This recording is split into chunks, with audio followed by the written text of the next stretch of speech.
반갑습니다. 4월 1일 수요일 큐티 스케치 시간입니다. 오늘 본문은 신명기 4장 1절부터 14절까지의 말씀입니다. 오늘 본문 이렇게 시작합니다.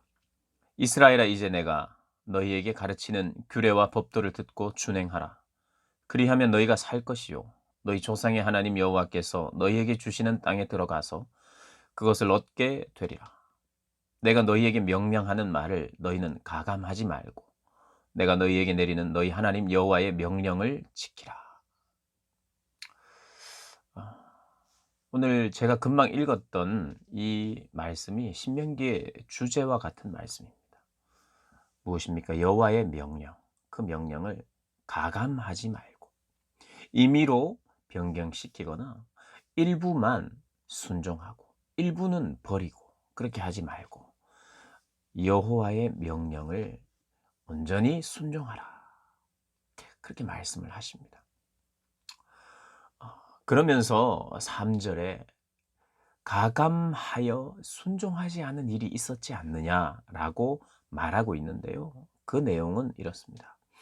여호와께서 바알브올의 일로 말미암아 행하신 바를 너희가 눈으로 보았거니와 바알브올을 따른 모든 사람을 너희 하나님 여호와께서 너희 가운데에서 멸망시키셨으되.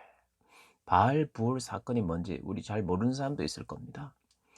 간단하게 말하면 그곳에서 불순종한 거예요, 불순종. 어떻게 불순종했느냐 하면 모압 사람들, 미디안 사람들 중에 그 여인들과 제의적으로 종교적이죠. 우상을 섬겼어요. 우상을 섬기고 또 그들이 하는 그런 어떤 제의적 성행위를 집단적으로 하게 됩니다. 그래서 하나님이 싫어하는 내용이죠. 근데 이 하나님이 이 하나님을 믿노라. 이스라엘 백성들은 이 광야 시절, 광야를 다니면서 하나님을 의존했습니다. 신뢰했어요. 그러나 하나님께 부분적으로 불순종한 거예요. 그들이 꼬임에 빠졌습니다.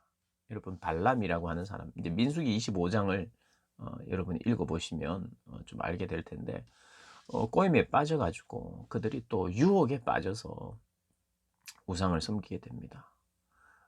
그래서 24,000 명이 죽는 사건이 생겨요.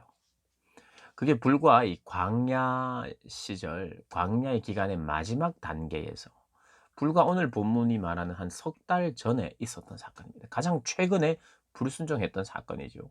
근데 그것을 모세가 다시 한번 기억하게 하면서 바알브올 하면 이 시딤이라고 하는 지역에서 바알을 섬겼던, 이 우상을 섬겼던 잘못된 그들의 불순종으로 말미암아 24,000 명의 사람이 죽었다 하는 걸 꺼내면서 너희들이 가감했고 불순종했던 결과가 그런 것이 아니었느냐.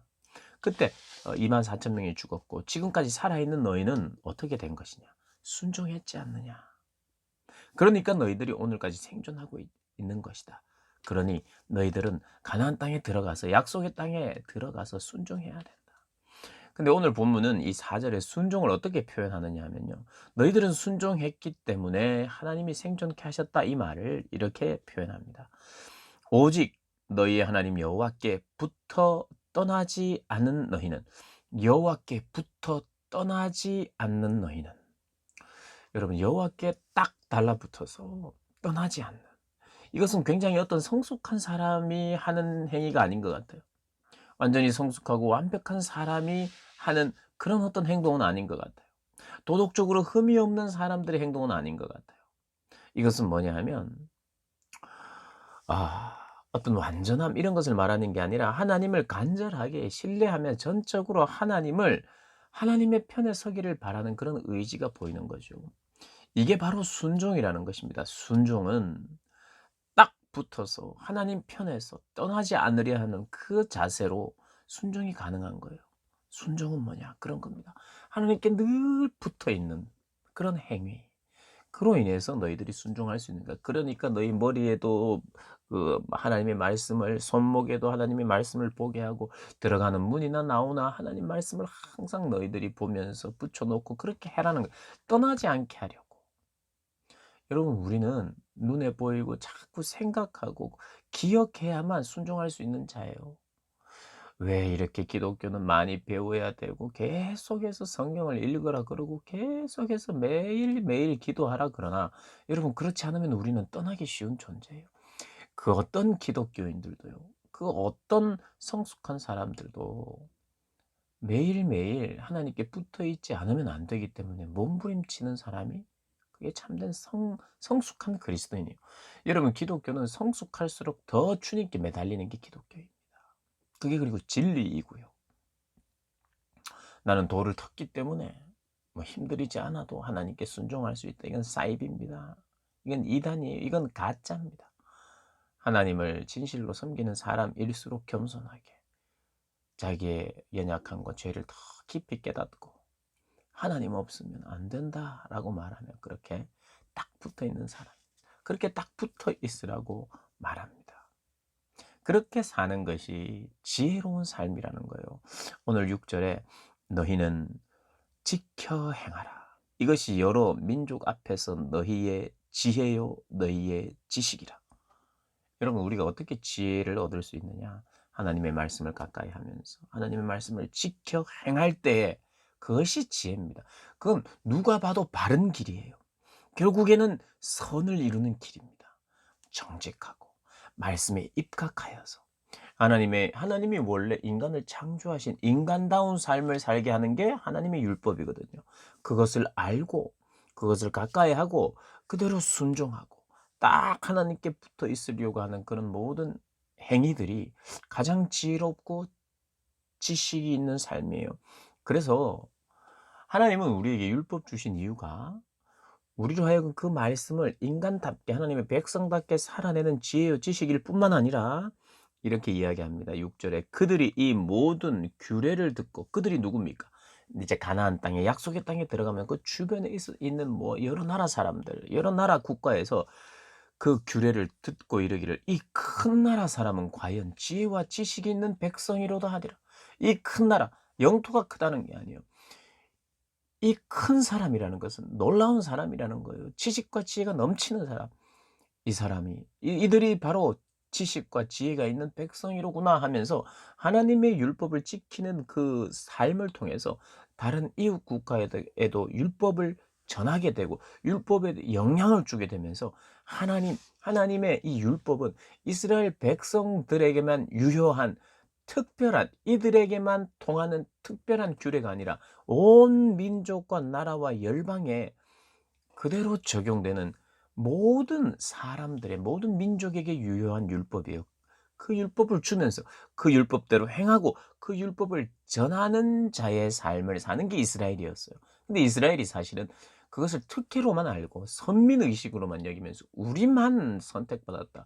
우리 율법이 우리에게만 통하는 거다.'라고 움켜쥐면서 하나님의 뜻을 실현하지 못한 그 유대인이 그게 문제였죠. 특권의식 속에. 하나님의 법은 그렇게 해서 주신 것이 아닌데.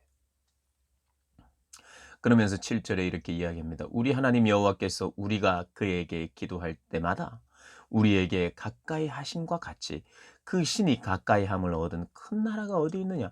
기도할 때 그렇게 가까이 해 주신 하나님이 어디 있느냐는 거예요. 그리고 오늘 내가 너희에게 선포하는 이 율법과 같이 그 규례와 법도가 공의로운 큰 나라가 어디 있느냐. 이런 큰 나라가 어디 있느냐. 기도할 때 가까이 있고 하나님의 선포되는 이 율법과 같이 이런 지혜로운 말씀이 있는 나라가 어디 있느냐. 여러분 이런 것입니다.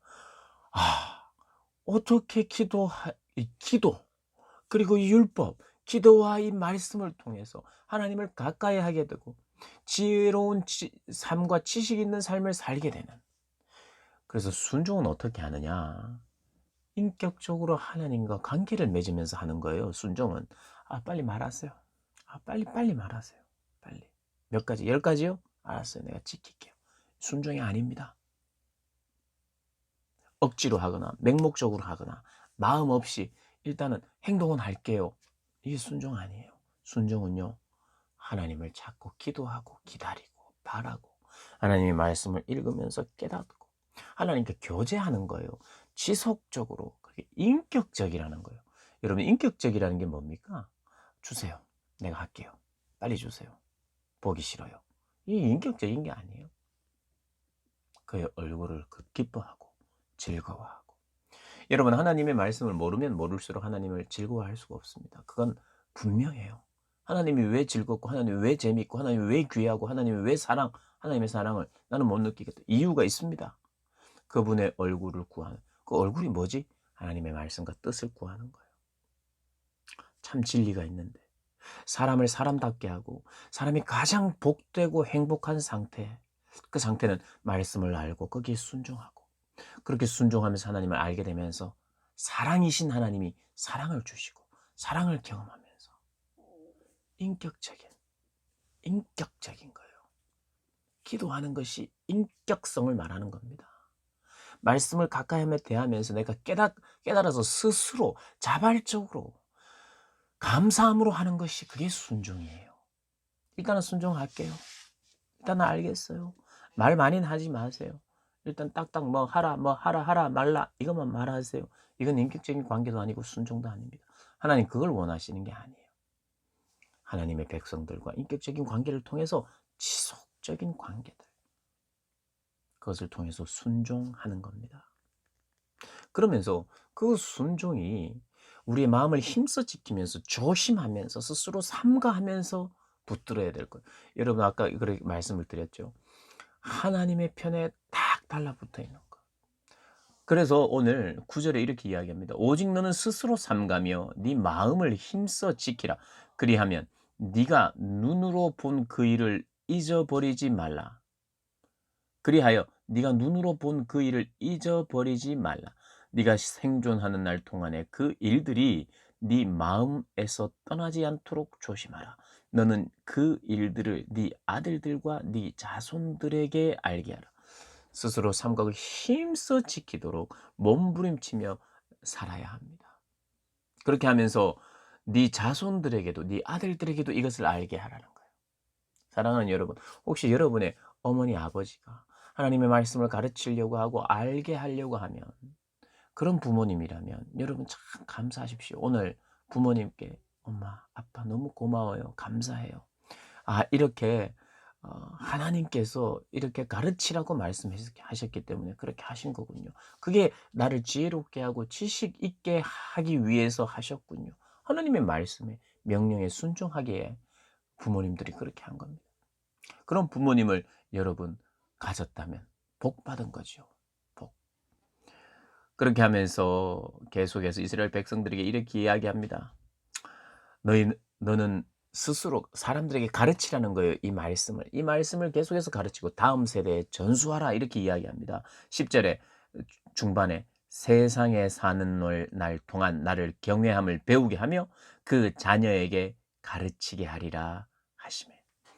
여러분, 그래서 우리는 반복적으로 배워야 됩니다. 교회는요, 계속해서 하나님의 말씀을 배우는 곳입니다. 예배를 드릴 뿐만 아니라 계속해서 하나님의 말씀을 이곳저곳 큐티, 성경 공부, 성경 읽기 여러 가지를 통해서 했던 걸 또 하고 반복하면서 지속적으로 계속해서 가르치는 게 공동체입니다. 교회 안에 있어야 될 일들이에요. 그리고 여러분들은 계속해서 그 말씀 배워야 돼요. 언제까지? 죽을 때까지. 반복하고 지속하는 거예요. 그게 하나님의 스타일입니다. 교회는 왜 또 배우고 맨날 배우나? 여러분 1-2년 제자 훈련으로 끝나는 게 아니에요. 계속해서, 계속해서. 저도 이렇게 계속해서 할 겁니다. 계속해서. 목소리가 남아있는 한 계속해서. 또 성경을 다 돌아가고 하면서. 그리고 뿐만 아니라 자녀 세대에 확장시키고 전수해야 되는 일을 저희들이 해야 합니다.